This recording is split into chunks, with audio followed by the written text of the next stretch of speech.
All right, today we're going to tackle one of the biggest questions, maybe the biggest question in all of science. What is everything actually made of? We're going on a journey, a 2,500-year quest to find this thing called the atom, that tiny fundamental particle that, well, builds our entire universe. Okay, so to get started, let's do a little thought experiment. I want you to imagine you could just zoom right into your own hand, like you had some kind of super-powered microscope. You'd zoom past the skin, right? Past the tissues, past the individual cells, but what if you could just keep going? What would you find at the very, very bottom? What's the ultimate stuff that you're really made of? And you know what? This isn't some new question we just came up with. It turns out this is an ancient puzzle, a mystery that thinkers and philosophers have been wrestling with for literally thousands of years. So let's kick off our story. We're going way, way back, long before we had modern labs or any fancy equipment. The first clues in this whole quest didn't come from experiments, but from pure thought. Yeah, around 500 BC, people were really thinking about this stuff. They were asking, hey, if I take a piece of, say, a rock, and I keep cutting it in half and in half again, can I do that forever, or do I eventually hit a point where it's just impossible to cut it anymore? And what's really incredible is that this same basic idea popped up in different places, totally independently. Over in ancient India, you had the philosopher Maharshi Kanad, who theorized that everything was made of these tiny, indivisible particles he called parmeno. And then, around the same time in Greece, Democritus and his teacher Leucippus came up with a nearly identical idea. They called their particles atoms, which comes from the Greek word for, you guessed it, uncuttable.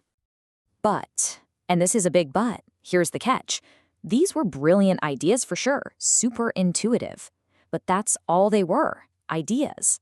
There was just no way to test them, no experiments to prove if they were actually right. So the quest for the atom, well, it had to be put on hold for about 2,000 years. Okay, let's fast forward a bit, like 2,000 years forward to the 18th century. Now, the quest for the atom moves out of the philosopher's armchair and into the science lab. And this is where chemists started noticing something really weird about matter. Whatever it was made of, it seems to follow some very strict, almost unbreakable rules. You had scientists like Antoine Lavoisier who started doing these really careful experiments. They were measuring everything, everything, meticulously. And in doing so, they stumbled upon two foundational laws of chemistry, all before they even really knew what an atom was. So check this out. This is Lavoisier's super elegant experiment.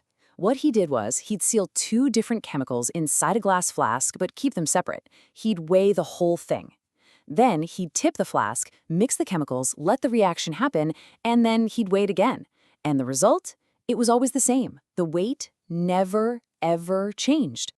And this simple observation led to the first unbreakable rule of chemistry, the law of conservation of mass.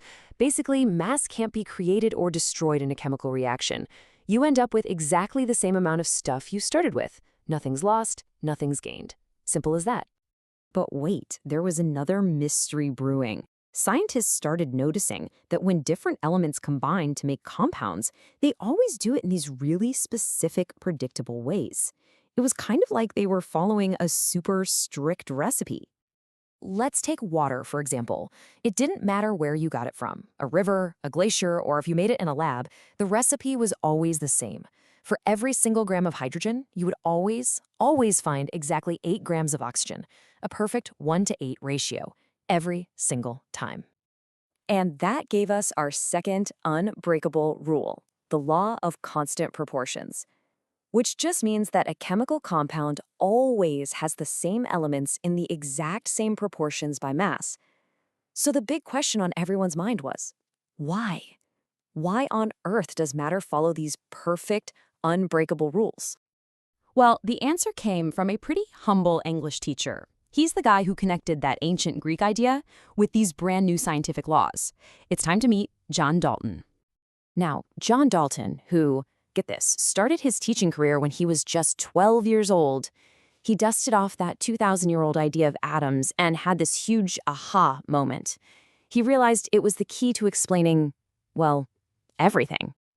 So he came up with his own atomic theory. It had a few main points, which you can see right here.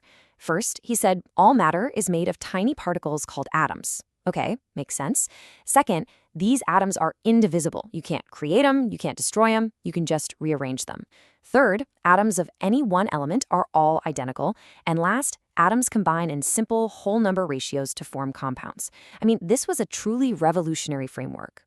So the big question is, how did this simple, elegant idea explain those two unbreakable rules we were just talking about? Well, let's take the law of conservation of mass first. If chemical reactions are just atoms shuffling around, kind of like Lego bricks, and reconnecting in new ways, then of course the mass doesn't change.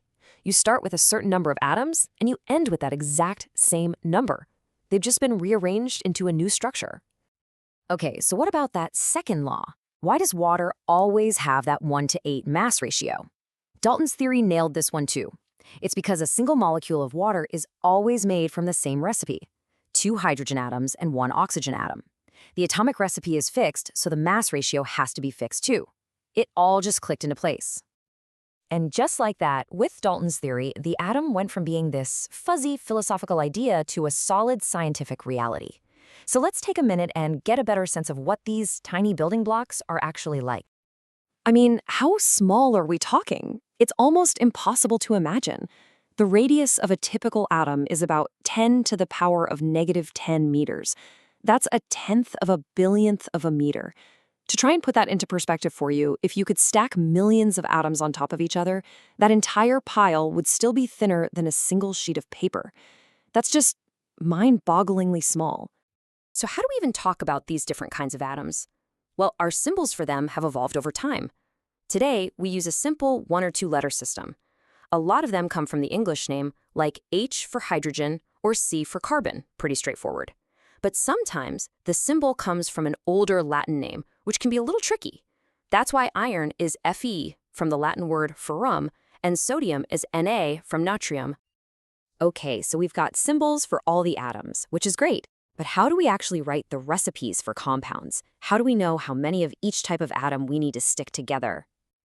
Well, the key concept here is something called valency. And honestly, the best way to think about valency is just to imagine it's the number of hands or arms an atom has. It's how many connections it can make with other atoms. And we can use this whole hands idea to write chemical formulas with a really simple trick called the crisscross method. Let's take magnesium chloride as an example. So you look at the valency for each element.